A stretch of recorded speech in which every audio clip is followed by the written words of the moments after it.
You are a creature who wrestles with God, not in the abstract, not merely in some dusty theological sense. No, existentially, urgently, and daily. Like Jacob in the desert, battered by the unknown, you too have stood in the midnight of your soul and cried out to a silence that answers with a whisper or a wound. You wrestle because you care, because you know something matters. You must wrestle or you will perish in spirit long before the grave has its say. So I've often thought about that strange story. In Genesis, Jacob alone on the banks of the river Jabbok, confronting something divine, dark, and utterly incomprehensible. And what does he do? He fights. He holds on through the night, even when he's crippled. And in the morning, he's given a new name, Israel, which means he who wrestles with God. That is no mere myth. That is the archetypal image of you, your soul, your conscience, your struggle. You don't get out of this life clean. But if you're lucky, if you're courageous, you come out of it transformed to be made in the image of God. What a terrifying proposition. It doesn't mean you're like God in some soft and fuzzy way. It means you're called, commanded to embody the logos itself, to speak truth, to bring order to chaos, to confront suffering voluntarily, and to bear your damn cross. It means every word you utter, every act you perform matters infinitely. Because you are not just a speck of dust on a pale blue dot, you're a node in being itself, charged with the unbearable weight of meaning. Now people recoil from that. I understand why. It's easier to say life is meaningless. It's less painful to say that nothing matters. But that's a lie, and worse, it's a coward's refuge. I've spoken to too many broken people, stood beside too many who faced cancer, war, loss, addiction, betrayal, to believe for a second that we're meant to just drift. No, you must find something worth suffering for. You must shoulder the burden voluntarily. That's the path. That's where redemption lies. And that begins at home. That begins in your soul. Clean your room, not because it's about tidiness, but because it's a microcosm of your potential dominion. Speak the truth, not because it's easy, but because every lie you tell pulls you further from the divine. Accept responsibility, not because it grants you power, but because it invites you into meaning. If you're anxious, depressed, lost, don't collapse. Stand up. Stand up like someone who bears the image of God, because that's exactly what you are. You see, life is suffering. There's no way around that. But if you shoulder your cross, if you speak the truth, if you voluntarily confront the chaos, you redeem yourself. And maybe more than that, you redeem the world. That's the miracle of the logos. That's the hope embedded in the Judeo-Christian tradition, in Western civilization, in every story worth telling. You are not a victim of fate. You are a co-creator with God when you choose to be so rise, wrestle, struggle as Jacob did. Refuse to let go until the blessing is given. Carry your burden like it's sacred, because it is. And when the darkness comes, as it always does, face it like someone who knows that within you burns the fire of the divine.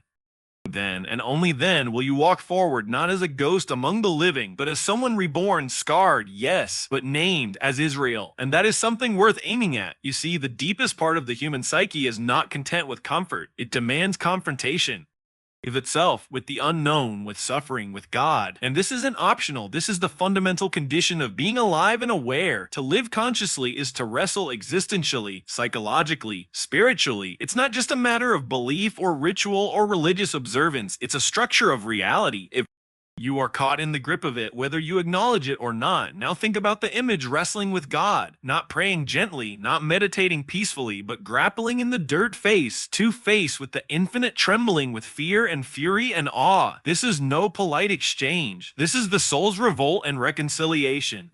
In one agonizing breath, and that story from Genesis. That strange midnight encounter where Jacob lays hold of a mysterious being. It's one of the most profound representations of the human condition that's ever been written. That story isn't just about Jacob. That story is you. That's the moment when you're alone at the limit, broken by circumstance, haunted by guilt, facing your past and the abyss of your future, and you decide, I will not let go. And that's crucial, because you can let go. Many do. They descend into resentment or nihilism or ideological possession. They surrender. They pretend there's nothing to fight for. But those who don't let go, those who hold on through the night, they're the ones who come out changed, not unscathed. No, never that. Jacob walks with a limp forever afterward, but he walks with a limp forever afterward, but he walks with a BL. In those moments, you learn what you're made of, and not just what you are, but what you could be. Because wrestling with God is not merely a confrontation, it's an invitation. An invitation to become something more. It's the price of transformation. And transformation is always paid for in pain. in confrontation with chaos, in the terrifying moment when everything familiar is stripped away and you're left with the raw truth of your being. That's the moment when your old identity dies, and something new begins if you stay in the fight. We're told in the story that Jacob is alone when he wrestles. And that matters, because no one can do this for you. You can have friends, therapists, mentors, yes, but there are certain struggles that you must endure alone. Because they concern your soul, not your circumstances, not your opinions, your very being. And in those moments, what you do matters more than anything you've ever done, because you're not just determining how you'll survive, you're determining who you'll become. Ellie, so when you're pressed up against the edge of your existence, don't turn away. Don't drown it in cheap pleasure or distraction or cynicism. That's the easy path. Or that's the pre-pick. That's the path of decay. Instead, grip it. Stand in the fire. Wrestle with the divine. Because that's where meaning is found, not in the avoidance of struggle, but in the sanctification of it. That is the eternal human task, to engage with the mystery, to fight for truth, and to emerge, if you're lucky, not with comfort, but with purpose. That is the essence of existence itself, to be made in the image of God. The Imago Dei. What an idea. What an utterly overwhelming, staggering notion. And we throw that phrase around so carelessly, like it's some vague metaphor or religious platitude. But it's not. It's a claim, an ontological declaration about the very essence of what you are. And you are not merely a bundle of neurons, a social construct, or an evolutionary happenstance. You are, in your deepest structure, a reflection of the divine. And that's terrifying if you really think about it. It's not a compliment. It's not flattery. It's a responsibility. It's a demand. If you are made in the image of God, then what you say matters. Then what you say matters. What you do matters. It matters eternally. It means that your actions echo into the very structure of being. That you are called to act as if your life is of cosmic significance, because it is. Now, what does that mean practically? It means that within you resides the capacity for both incredible creation and catastrophic destruction. The divine image includes your potential for truth, justice, courage, but it's also your potential for betrayal, cruelty, and falsehood. 40. The same breath that can bless can also curse. And so you are not just an image bearer, you are a moral agent. You are accountable. There's no weaseling out of that. You will be judged by your own conscience, by society, by history, by God himself, if you can stomach that idea. And the judgment is relentless, because you know, deep down, you know when you're lying, you know when you're betraying your potential. Oh.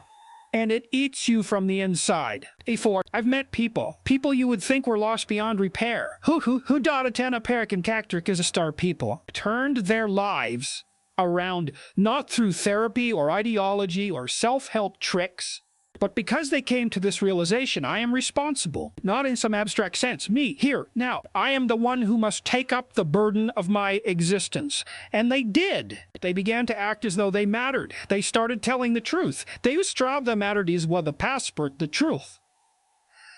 They started carrying their cross, piece by piece. They didn't become perfect, but they became honest. And that's the beginning of redemption. You think you're insignificant? Try ignoring your conscience for a month. Lie to your family, deceive your friends, abuse your body, squander your time, and watch the hell unfold around you.